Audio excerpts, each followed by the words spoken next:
Hello and welcome. In this video, we're going to explore one of the most intuitive tools in machine learning, decision trees.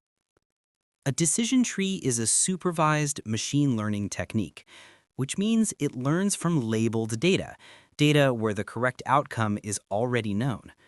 By analyzing this data, the algorithm learns patterns and rules that it can use to make predictions on new, unseen data. Decision trees are incredibly versatile. They can be used for classification, where the goal is to assign items to categories, like deciding whether a loan should be approved or denied.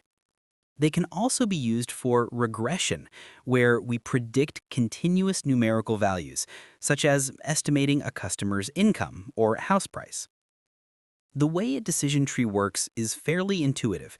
It starts at a root node representing the entire dataset and then splits the data into branches based on features that best separate the outcomes. This process continues recursively, creating a tree structure with decision nodes and leaf nodes where each leaf node represents a predicted outcome. One of the biggest advantages of decision trees is their interpretability. Unlike some other machine learning models, you can visualize the tree and understand exactly why the model made a particular decision.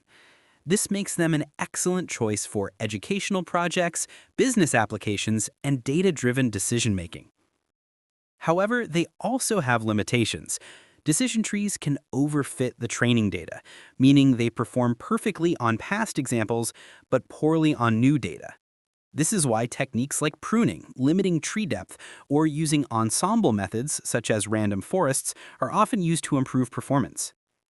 In the next part of this video, we'll see how to build a decision tree step by step using a real-world dataset to predict whether a bank will approve a loan. We'll explore the features, train the model, and even visualize the decision-making process in action.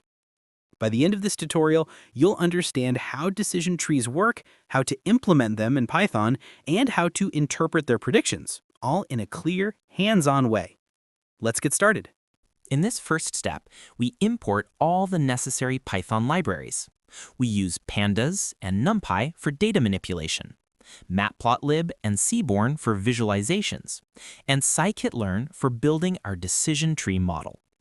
These tools make it easy to prepare the dataset, train our model, and evaluate its performance. Here, we load our loan prediction dataset from the file named loan-dataset.csv. We then display the first few rows to get a quick overview of the data and confirm that everything loaded correctly.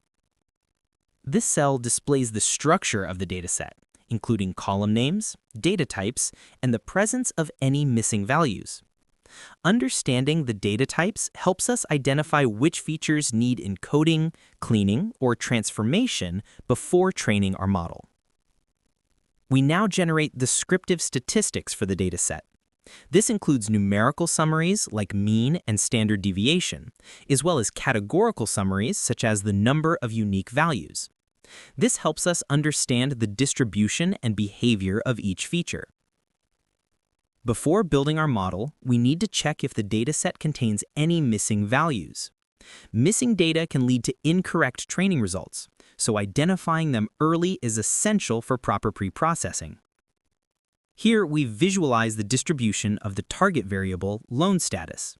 This helps us identify whether the dataset is balanced or imbalanced, which is important for evaluating the fairness and performance of our model.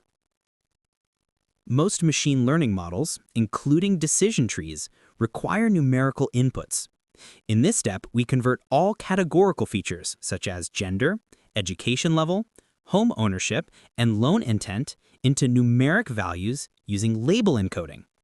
This prepares the data for training our model.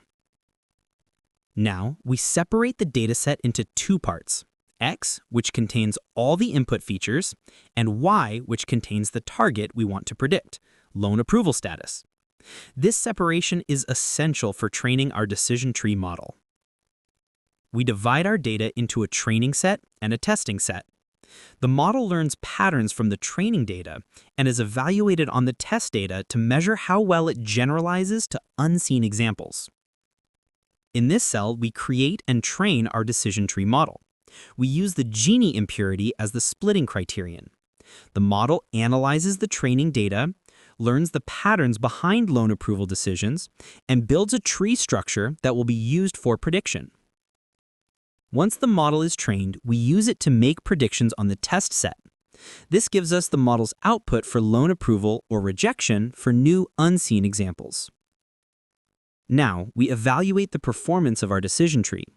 We calculate the accuracy score and generate a classification report showing precision, recall, and F1 score. We also plot a confusion matrix to visualize how many predictions were correct and where the model made mistakes. One of the biggest advantages of decision trees is interpretability. In this final step, we visualize the entire tree. Each node shows which feature is used to split the data, the threshold value, and how pure the resulting groups are. This visualization allows us to understand exactly how the model makes decisions. In this final cell, we conclude our project. We successfully loaded the dataset, prepared the data, trained a decision tree model, evaluated it, and visualized its internal logic. This completes our loan prediction machine learning workflow using a decision tree classifier.